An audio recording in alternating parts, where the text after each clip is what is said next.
بسم اللہ الرحمن الرحیم۔ حضور صلی اللہ علیہ وسلم سے 1000 سال پیشتر یمن کا بادشاہ تبع اول حمیری تھا۔ ایک مرتبہ وہ اپنی سلطنت کے دورے کو نکلا۔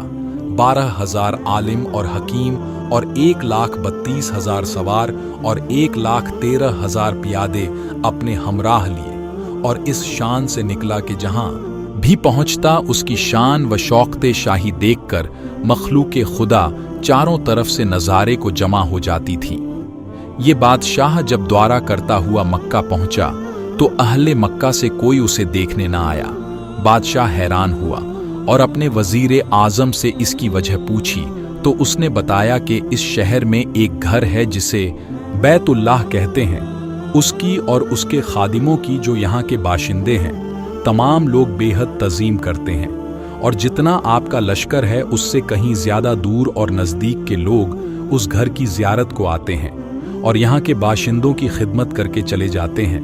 پھر آپ کا لشکر ان کے خیال میں کیوں آئے؟ یہ سن کر بادشاہ کو غصہ آیا اور قسم کھا کر کہنے لگا کہ میں اس گھر کو کھدوا دوں گا اور یہاں کے باشندوں کو قتل کرواؤں گا۔ یہ کہنا تھا کہ بادشاہ کے ناک، منہ اور آنکھوں سے خون بہنا شروع ہو گیا اور ایسا بدبودار مادہ بہنے لگا کہ اس کے پاس بیٹھنے کی بھی کسی کو طاقت نہ رہی۔ اس مرض کا علاج کیا گیا مگر افاقہ نہ ہوا۔ شام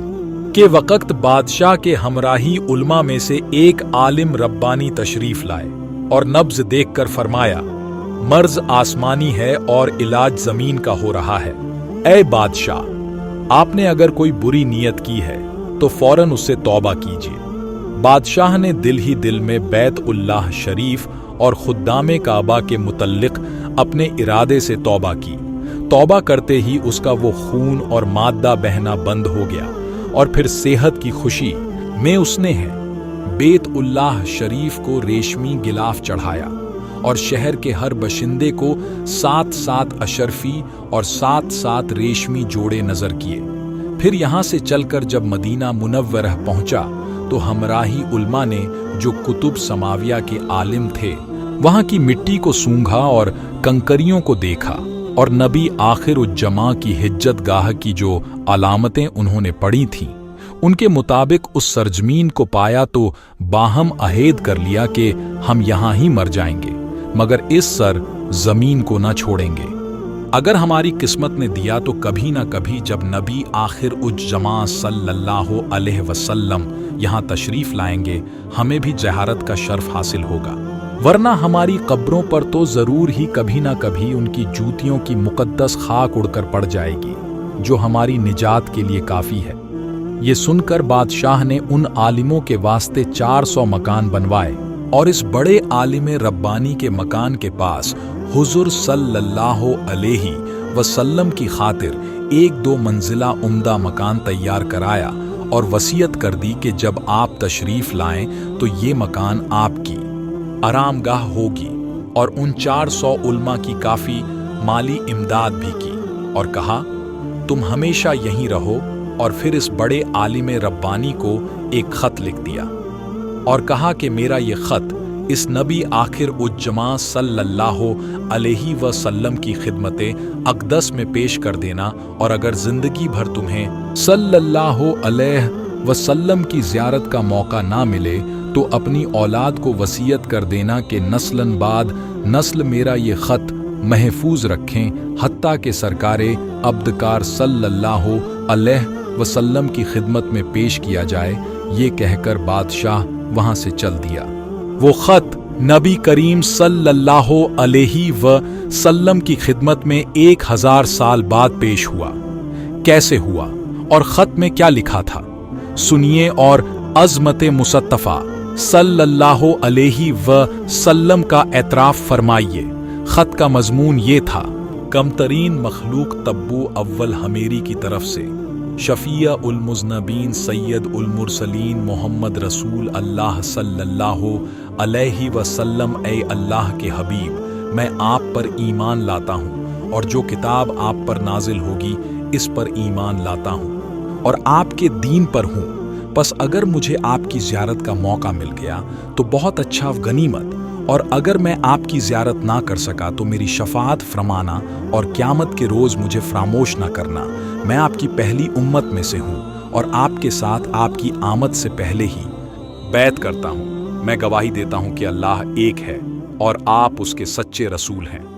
شاہ یمن کا یہ خط نسلاً بعد نسل ان 400 علماء کے اندر ہرجزان کی حیثیت سے محفوظ چلا آیا، یہاں تک کہ 1000 سال کا عرصہ گزر گیا۔ ان علماء کی اولاد کئی کثرت سے بڑی مدینے کی آبادی میں کئی گنا اضافہ ہو گیا، اور یہ خط دست بدست مجھ وصیت کے اس